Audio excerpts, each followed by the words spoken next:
नमस्कार, मैं हूं भावना व्यास और आप देख रहे हैं पल पल राजस्थान। खबरों का सिलसिला शुरू करने से पहले नजर डालते हैं सुर्खियों पर। प्रभारी मंत्री रामलाल जाट ने उदयपुर में की विभिन्न कार्यक्रमों में शिरकत। भाजपा पर साधा निशाना, बोले लोगों को धर्म और जाति में बांटकर सत्ता हथियाना चाहती है भाजपा।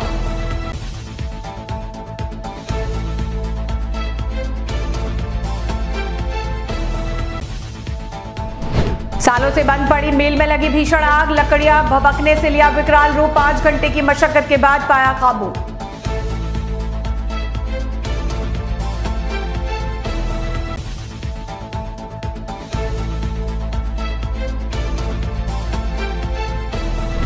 बाथरूम में पैर फिसलने से प्रसूता की मौत। 2 जनवरी को बाल चिकित्सालय में हुई थी डिलीवरी।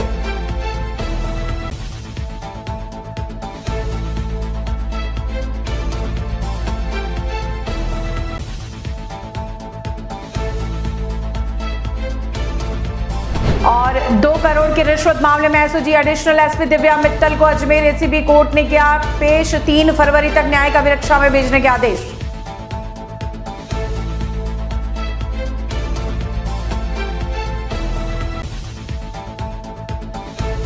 और अब खबरें विस्तार से। सबसे पहले बात करते हैं प्रभारी मंत्री के भाजपा पर साधे गए निशाने की।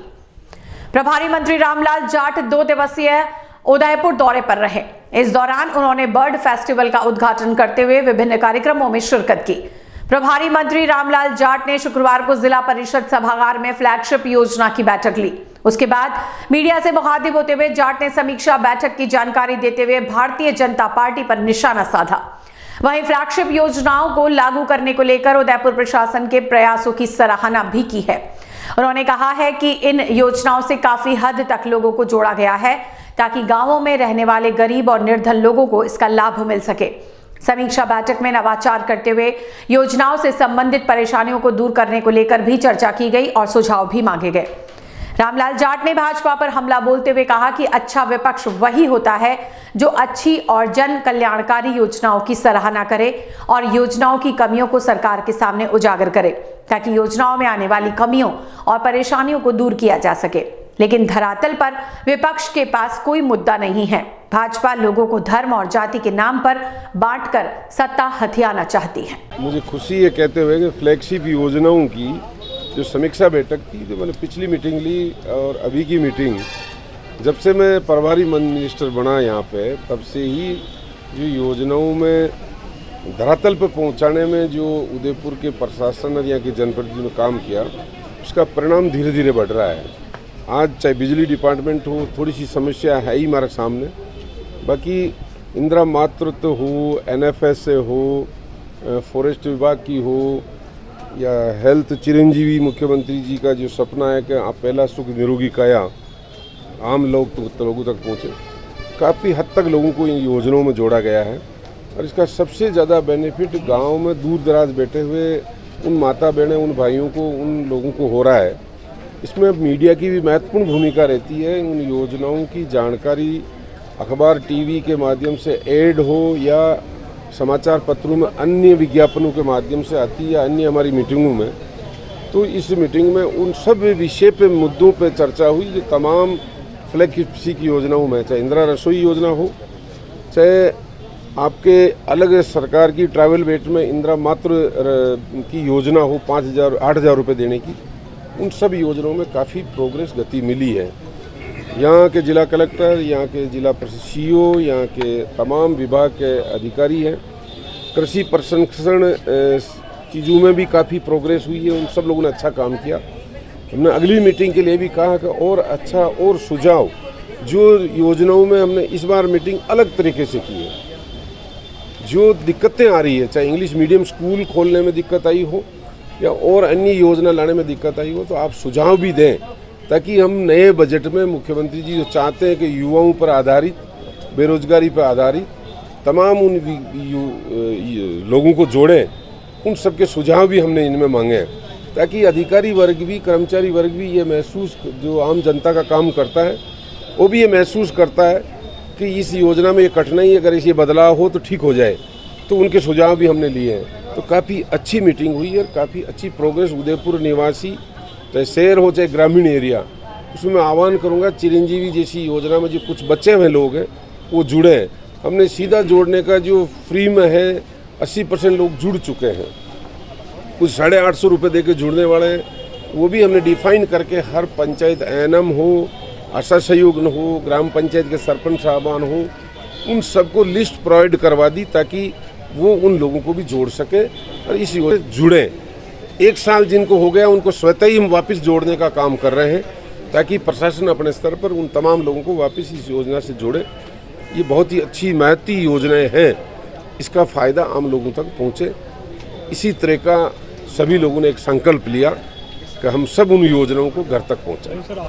देखो, मैं रेवेन्यू डिपार्टमेंट भी है मेरे पास, मेरे डिपार्टमेंट में 4 जन घोषणाएँ हमारे घोषणा पत्र में थी, चारों पूरी हो गई। बजट में जो घोषणाएँ 58 घोषणाएँ थी, लगभग 52 घोषणाएँ हमने पूरी कर दी। जो कुछ घोषणाएँ हैं जो निरंतर प्रगति पे, जैसे सर्वे रिसर्वे का है, जैसे गाड़ी खरीदने का 100 गाड़ियाँ खरीदनी थी तो हमने 91 खरीद ली, तो 9 गाड़ियाँ बची है, तो वो एक घोषणा ऐसी कुछ बाकी रही। विपक्ष अच्छी चीज़ों को, अच्छा विपक्ष होता है कि कोई भी सरकार की योजना अच्छी हो उसकी तारीफ करनी चाहिए, जो गलती हो उसको उजागर करें ताकि हम उसमें सुधार करें। अगर वो आंकड़े वाइज हमें दें तो हम उसका स्वागत करेंगे, हम उस योजना में सुधार करेंगे। बाकी योजना वाइज भारतीय जनता पार्टी के पास जो विपक्ष के लोग वो कहते हैं कुछ भी नहीं है उनके पास, केवल झूठ बोलना, लोगों को भ्रमित करना, लोगों को भिड़ाना आपस में, सेक्टर के वाद हो, धर्मवाद हो, अन्य जातिवाद हो, इन चीज़ों में केवल विपक्ष सत्ता हासिल करने का काम कर रहा, आम जनता की भलाई का काम नहीं कर रहा। कभी उन्होंने योजना हेल्थ की बताई हो तो बताओ। हम आवाज़ लगा के कह रहे हैं, कोई भी आदमी राजस्थान निवासी कहीं बीमार हो, चाहे 10 लाख लगे, ज़्यादा लगे, हम इलाज कराएंगे। विपक्ष इस बात को कहे, उसमें कमी हो तो गिनाएं, हम उसमें सुधार करेंगे। हम कह रहे हैं बिजली में हम 50 यूनिट फ्री कर रखा है, अगर किसी को नहीं मिल रहा तो बताएं, हम उसका सुधार करेंगे। किसान को 1000 रुपये की सब्सिडी खेती पर दे रहे हैं, अगर उसमें नहीं मिल रही हो तो हमें बताएं। उड़ान योजना में किसी को सैनिटरी नैपकिन नहीं मिल रहा हो तो वो हमें बताएं। अब 500 रुपये हमने एलपीजी, जो इतनी महंगाई बढ़ी है, राहुल गांधी जी भारत जोड़ो यात्रा में पधारे थे तो उनके सामने मुख्यमंत्री जी ने ऐलान किया उनकी पदयात्रा को देखकर कि हम केवल वो भारतीय जनता पार्टी ने जो उज्ज्वला 1 के नाम से रसोई गैस दी और आज उसका डबल पैसा वसूल कर रहे हैं, हम उसमें छूट देना चाह रहे हैं। अगर उसमें कमी हो तो हमें विपक्ष बताए। बाकी केवल झूठ बोलने का काम विपक्ष करता है। योजनाओं का फायदा हमारे प्रशासन गाँव के संग कैंप लगा, विपक्ष के विधायक जी, विपक्ष के प्रधान, विपक्ष के और भी अन्य लोग जनप्रतिनिधि गए हों अगर, तो उनको पता होगा काम हुए कि नहीं हुए। लाखों की संख्या में 93 लाख लोग राजस्थान के प्रशासन गाँव के संग अभियान में पार्टिसिपेट किया है। उदयपुर के हिरणमगरी सेक्टर 6 स्थित सैटेलाइट हॉस्पिटल के गार्ड पर कानूनी कार्रवाई के साथ ही उसे नौकरी से निकालने की मांग को लेकर स्थानीय लोग जिला कलेक्ट्रेट पहुंचे और जिला कलेक्टर को ज्ञापन सौंपा। पानेरियों की मादड़ी निवासी कार्तिक जोशी ने बताया कि वे पत्नी के साथ 18 जनवरी को अपने बच्चे को टीका लगवाने के लिए सैटेलाइट हॉस्पिटल पहुंचे थे। इस दौरान हॉस्पिटल में मौजूद गार्ड सुनील कुमार ने उन्हें गाड़ी हटाने को कहा, लेकिन वे गाड़ी हटाते उससे पहले ही गार्ड गाली गलौज कर और मारपीट करने लगा। तभी पत्नी ने बीच बचाव किया तो उसके साथ भी धक्का मुक्की कर डाली। गार्ड की धक्का मुक्की से उसकी पत्नी नीचे गिर गई। बाद में कार्तिक ने गार्ड के खिलाफ हिरणमगरी थाने में रिपोर्ट दर्ज करवाई।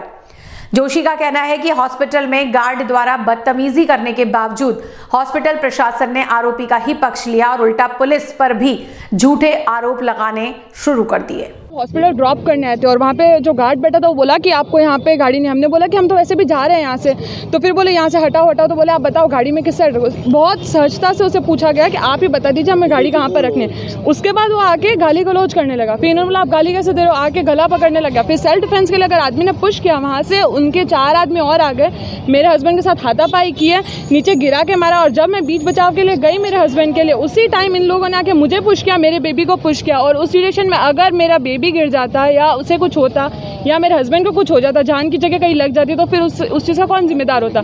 इवन हॉस्पिटल में हमने प्रशासन के, उससे पहले हम पुलिस प्रशासन के पास चल गए क्योंकि इनके यहाँ पे पूरा कान फट गया। यहाँ पे आप देख सकते हो स्टिचेस आए हुए, पूरी इतनी बेरहमी से मारा है उनको। उसके बाद जब वहाँ से हम निकलते हैं, हमने पुलिस को कंप्लेन की, पुलिस हमारी पूरी बात सुनी। वो लोग वहाँ पर आए थे हमारे पास, फिर उन्होंने बोला कि चलो ठीक, एक बार हम जाके देखते हैं। वहाँ पे गए, वो बाहर बैठा होता गार्ड बैठा, उसे हम लेकर उससे पूछा जब तक न्यूज़पेपर में सारा उल्टा छप गया कि 2 युवक आए, वो पट्टी करवा रहा था, जबकि ऐसा कुछ हुआ ही नहीं था। और मैं तो चाहती हूँ कि आप सीसीटीवी फुटेज निकालें और देखें, बाइक पर आए, हॉस्पिटल प्रशासन भी उसे ही सपोर्ट करे, जबकि वो पूरा गलत है। और पुलिस वालों को भी फेक साबित कर दिया, बोले परिचित है, ये है वो है, जबकि हमारा उनसे कोई, सबके साथ ही ऐसे ही कर रहे हैं वहाँ पे। आप जितने लोगों से जाए, हम कलेक्टर के पास गए, हमने हमारी पूरी बात बताई, ज्ञापन दिया हमने, कार्रवाई की मांग की है, क्योंकि हम चाहते हैं जो भी हो फेयर डिसीजन हो। ऐसा नहीं हो कि आज हम हैं, कल हमारी जगह कोई और होगा, किसी और के साथ ये सब करेगा। मेरा नाम कार्तिक जोशी है। मैं वहाँ मेरे बच्चे को टीका लगवाने के लिए गया था, तो अभी इसकी डिलीवरी हुई 3 महीने हुए, तो ये इतना अंदर पैदल जा नहीं सकती है। तो मैं बच्चे को मैंने बोला कि 2 मिनट खड़ी रहने दो, मैं खाली इसको अंदर ड्रॉप करके आ रहा हूँ, या फिर आप बता दो मैं कहाँ खड़ी करूँ। तो उसने बोला ये मेरी ड्यूटी नहीं, मैं कहाँ बताऊँ कहाँ खड़ी करूँ।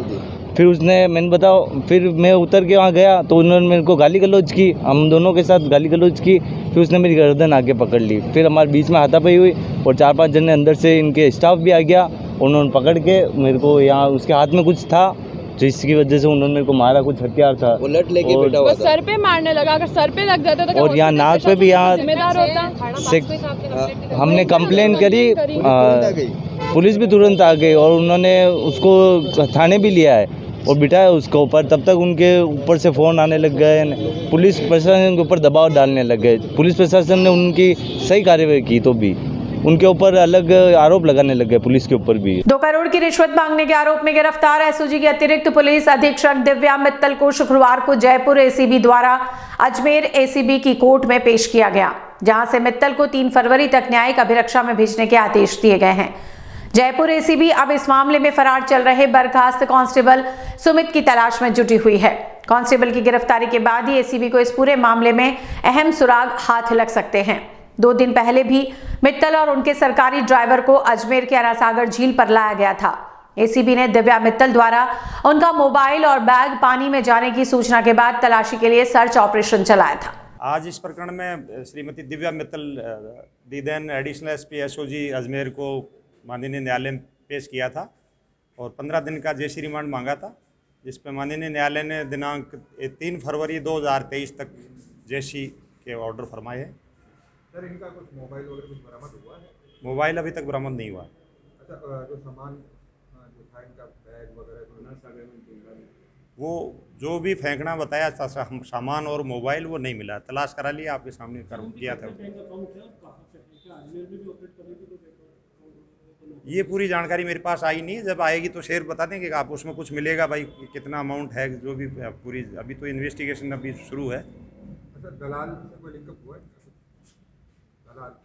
दलाल तो नामजद आरोपी है, फरार है, हम तलाश कर रहे हैं उसकी। मार्बल सिटी किशनगढ़ की पुरानी मिल में गुरुवार देर रात भीषण आग लग गई। सालों से बंद पड़ी पुरानी मिल में रखी लकड़ियां भभकने लगी और धीरे धीरे आग ने विकराल रूप ले लिया।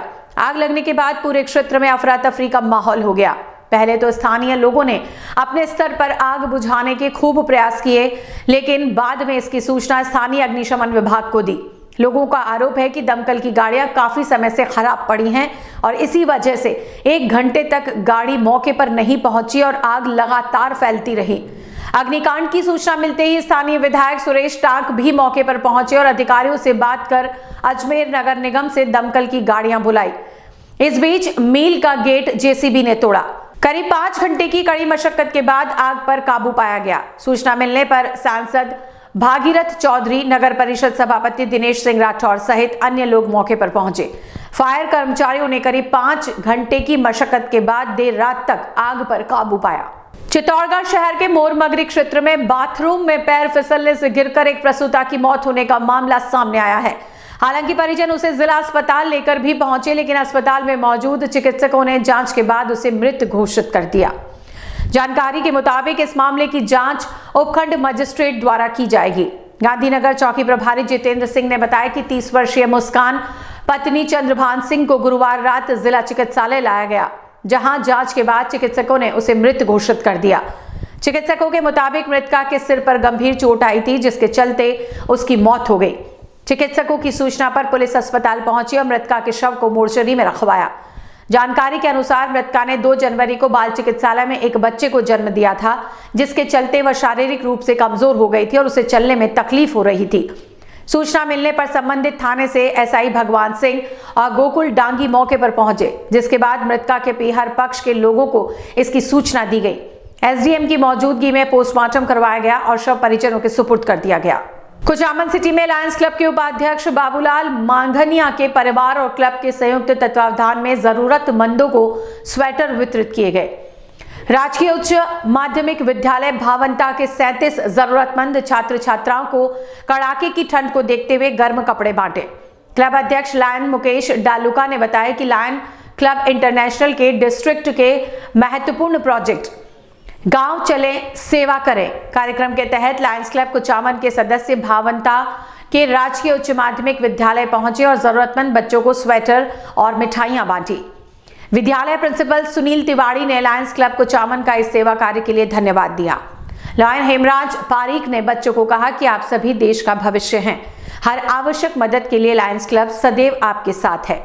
इस अवसर पर क्लब अध्यक्ष मुकेश डालुका, सचिव मनोज अग्रवाल, लायन श्याम सुंदर मंत्री, लायन हेमराज पारेख, लायन बाबूलाल मानधनिया, शकुंतला मानधनिया, राधिका तोशनीवाल सहित स्कूल स्टाफ के सदस्य उपस्थित रहे। नागौर जिले के थावला के सदर बाजार के वार्ड नंबर 7 और 8 में स्थित राजकीय बालिका उच्च प्राथमिक विद्यालय जिम्मेदारों की अनदेखी से सालों से बंद पड़ा है। स्कूल परिसर में पड़ी सरकारी संपत्ति धूल फांकते फांकते कबाड़ बन गई है। यही नहीं, स्कूल परिसर की 2 मंजिला इमारत भी जीर्ण क्षीण हो गई है। यहाँ बने कमरों की पट्टियां पूरी तरह टूट चुकी हैं और दरवाजे भी टूट कर लटक गए हैं। शिक्षा के मंदिर के ये हालात देखकर लोग भी हैरान हैं। लोगों को भी भवन की स्थिति पर दया आने लगी है।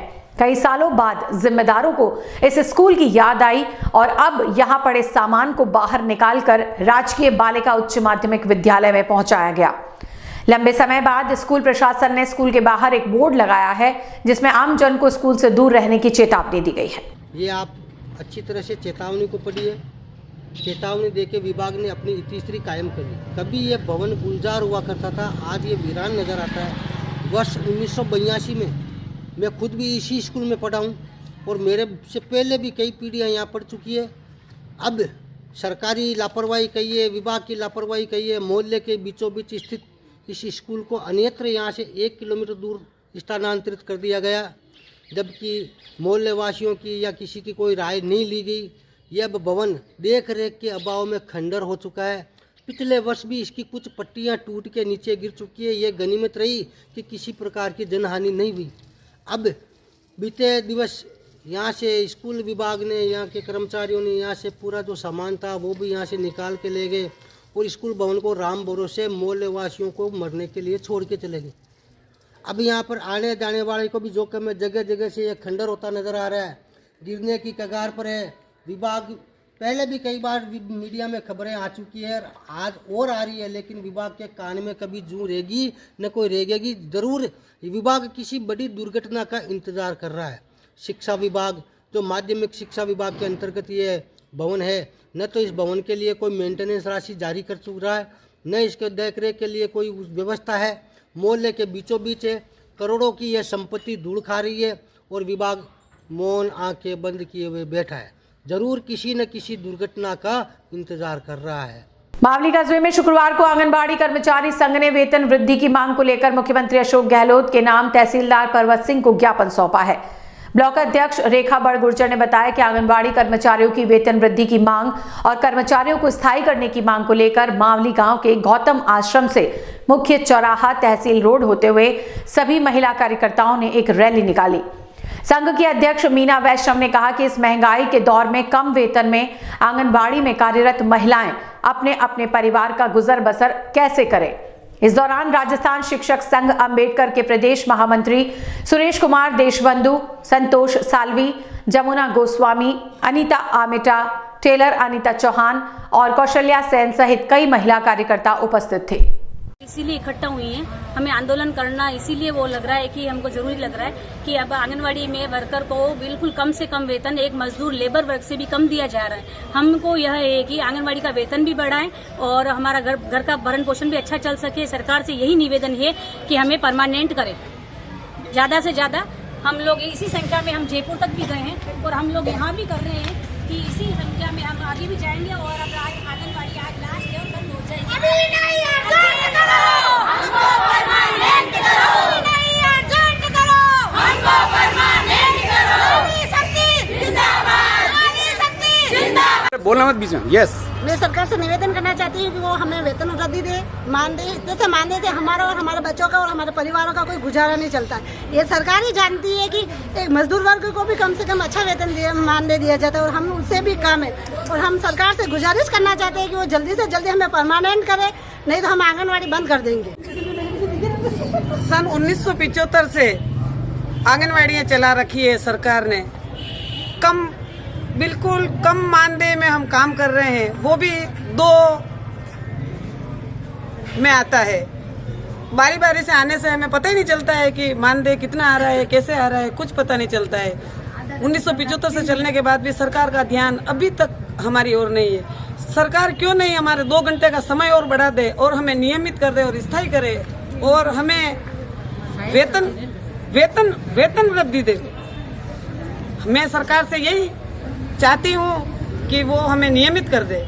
सनातन धर्म के संरक्षण व संवर्धन हेतु अंतर्राष्ट्रीय स्तर की संस्था इस्कॉन नाथद्वारा रोड पर चीरवा टनल के पास स्थित मनोहरपुरा गांव की पहाड़ियों पर 35 करोड़ की लागत से 3.5 एकड़ में भूमि पर श्री राधा गिरधारी मंदिर बनाने जा रही है, जिसका शिलान्यास 22 जनवरी को किया जाएगा। आचार्य मदन गोविंद दास ने पत्रकार वार्ता में बताया कि इस्कॉन उदयपुर में सांस्कृतिक, आध्यात्मिक, वैदिक और योग केंद्र, जिसे सम्मिलित रूप से इस्कॉन कहा जाता है, का निर्माण करवा रहा है। उन्होंने बताया कि यह परियोजना उदयपुर में राजस्थान की सांस्कृतिक विरासत को दुनिया के सामने उजागर करेगी। परियोजना उदयपुर के लोगों के लिए आध्यात्मिक व सांस्कृतिक प्रेरणा प्रदान करेगी। विशेष रूप से इसकी वजह से नाथद्वारा और एकलिंगजी जैसे निकटवर्ती स्थानों पर पर्यटन को बढ़ावा मिलेगा। पत्रकार वार्ता के दौरान इस्कॉन के परियोजना निदेशक मदन गोविंद दास और सलाहकार समिति अध्यक्ष रवि वर्मन सहित अन्य सदस्य मौजूद थे।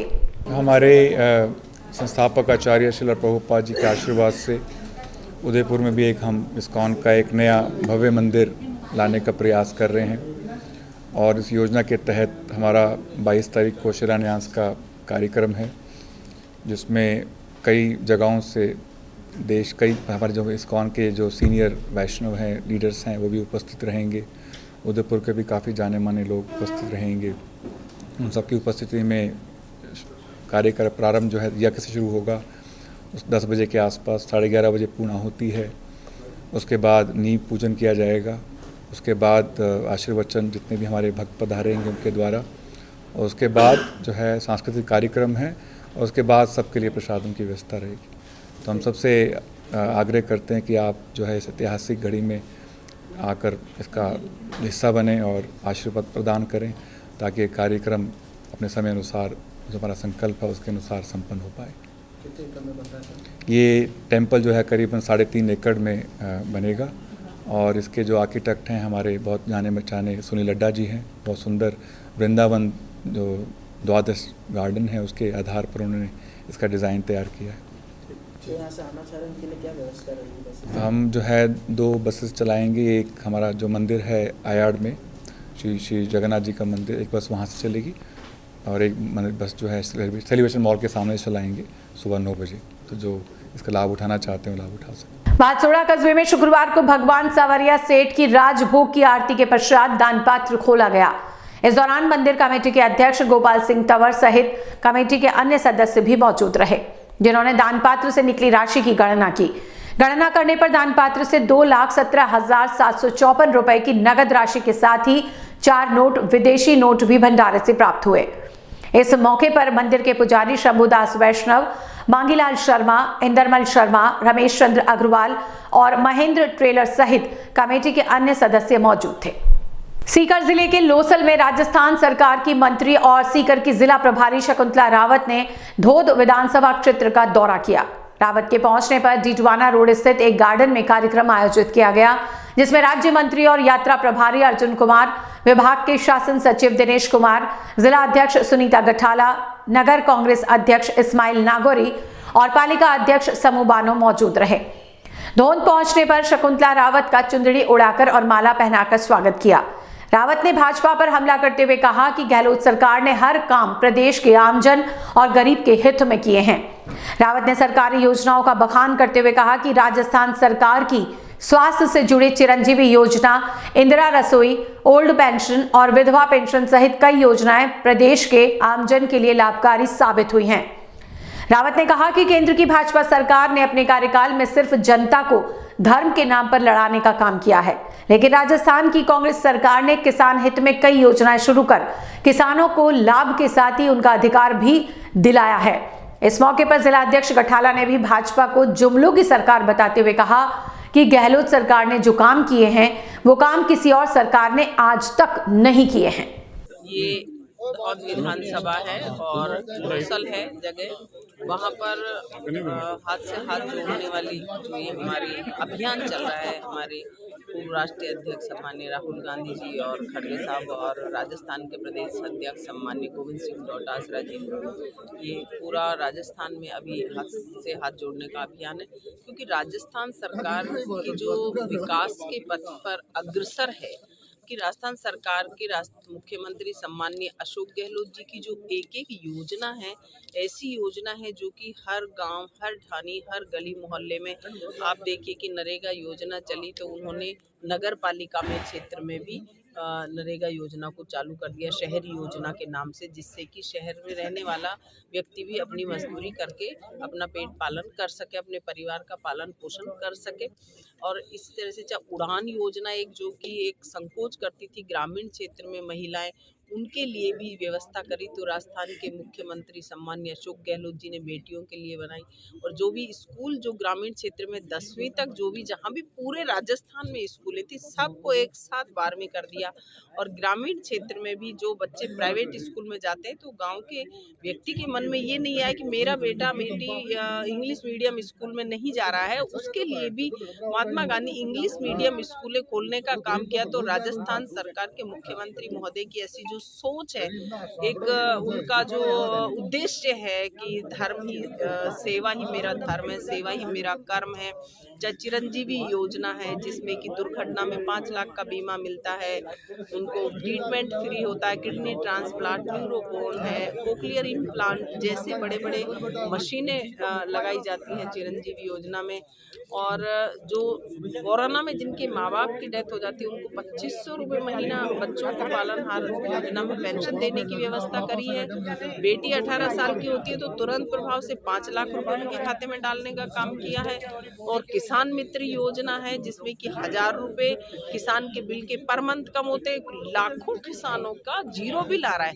तो ऐसी योजनाओं को घर घर तक पहुंचाने के लिए चाहे कोरोना काल में जो व्यवस्थाएं रही, हर व्यक्ति से बात करी, हर पार्टी के एमएलए एमपी से वीसी के जरिए मुख्यमंत्री महोदय ने बात करी, कोई भेदभाव नहीं। तो पूरे राजस्थान में जो विकास के पथ पर अग्रसर हो रहा है उन चीज़ों को जन जन तक पहुंचाने का काम किया है। जो कांग्रेस पार्टी जो कर सकती है, जो काम किया है, इतिहास में अंकित है और आगे भी अंकित होगा। तो ये जो कांग्रेस पार्टी की जो उपलब्धि है, जो भाईचारा है, जो प्रेम है, उसको जोड़ने के लिए जो राहुल गांधी जी की जो सोच है कि मेरे देश में चैन और अमन रहे, भाईचारा रहे, सब लोग आपस में प्रेम और प्यार से रहे। बेणेश्वर मेले की तैयारियों को लेकर बैठकों का दौर जारी है। इस क्रम में सावला के ब्रह्मा मंदिर में एडीएम हेमेंद्र नागर की अध्यक्षता में बैठक आयोजित की गई, जिसमें मेले की सफलता के लिए सभी अधिकारियों को निर्देश दिए गए। विकास अधिकारी पूरणमल को बेणेश्वर की व्यवस्था पर ध्यान देने के विशेष निर्देश दिए हैं। साथ ही बिजली विभाग, सांस्कृतिक कार्यक्रम, परिवहन विभाग, चिकित्सा विभाग एवं पुलिस विभाग को भी निर्देशित करते हुए मेले की व्यवस्थाओं में सुधार करने को कहा है। वहीं बैठक के बाद एडीएम ने अरबुदा घाट का दौरा किया। घाट पर सफाई नहीं मिलने पर अतिरिक्त जिला कलेक्टर विकास अधिकारी पर भड़क गए। उन्होंने विकास अधिकारी को लताड़ लगाते हुए कहा कि विश्व का प्रसिद्ध मेला होने से यहाँ पर्यटकों की भी खासी भीड़ होती है। ऐसे में इस गंदगी से क्या छवि बनेगी, इस बारे में अधिकारी को सोचना चाहिए। उन्होंने 5 दिन का अल्टीमेटम देते हुए कहा कि अब भी सफाई नहीं हुई तो वे खुद टेंट लगाकर बैठ जाएंगे और सफाई करवाएंगे। 1 फरवरी से लेकर के और 10 फरवरी तक बेणेश्वर का ये महाकुंभ होने जा रहा है, जिसमें हमें उम्मीद है कि पिछले 2 सालों में मेला हुआ नहीं था और इस बार मेला होगा। तो हम ये मान के चल रहे हैं कि 10-15% भीड़ वो ज़्यादा होगी। करीबन 600 और 700 के आसपास जाब्ता लगता है, वही जाब्ता हम लगाएंगे और बेहतर सुरक्षा प्रबंध करेंगे 25 या 30 जगह हमने CCTV कैमरों की व्यवस्था की है और 10 जगह वो स्टोर लगाएंगे और बांसवाड़ा पुलिस है उससे हमने पूरा सामंजस्य स्थापित किया है और पूरी कानून व्यवस्था को अच्छी तरह से बना के रखा जाएगा। जो बेणेश्वर में 1 फरवरी से 11 फरवरी तक मेले का आयोजन होना है, उसकी तैयारी में संबंध में सभी विभागों की आज तैयारी बैठक की समीक्षा हुई है। उसमें जिन विभागों को जो कार्य सौंपे गए थे वो विभाग पूर्ण मनोयोग से काम कर रहे हैं और मेले को अच्छी तरह से संपादित कराएंगे और जो भी व्यवस्थाएं अच्छी तरह से जो व्यवस्थाएं कर सकते हैं वो सभी व्यवस्थाएं हम सुनिश्चित करेंगे। चलते चलते नजर डालते हैं सुर्खियों पर। प्रभारी मंत्री रामलाल जाट ने उदयपुर में की विभिन्न कार्यक्रमों में शिरकत, भाजपा पर साधा निशाना, बोले लोगों को धर्म और जाति में बांटकर सत्ता हथियाना चाहती है भाजपा।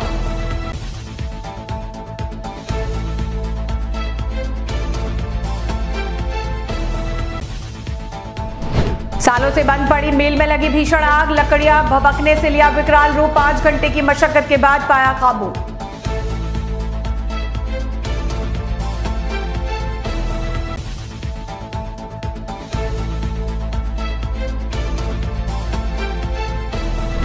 बाथरूम में पैर फिसलने से प्रसूता की मौत, 2 जनवरी को बाल चिकित्सालय में हुई थी डिलीवरी।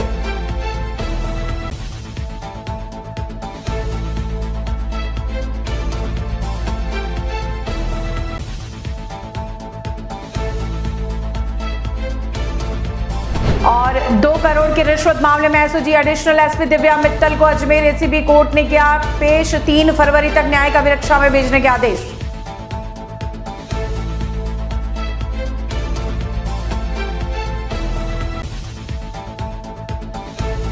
इस बुलेटिन में फिलहाल इतना ही। इजाजत दीजिए। भावना व्यास को और प्रदेश की ताजा तरीन खबरों से अपडेट रहने के लिए बने रहिए पल पल राजस्थान के साथ। और हां, पल पल राजस्थान को सब्सक्राइब करना ना भूलें। नमस्कार।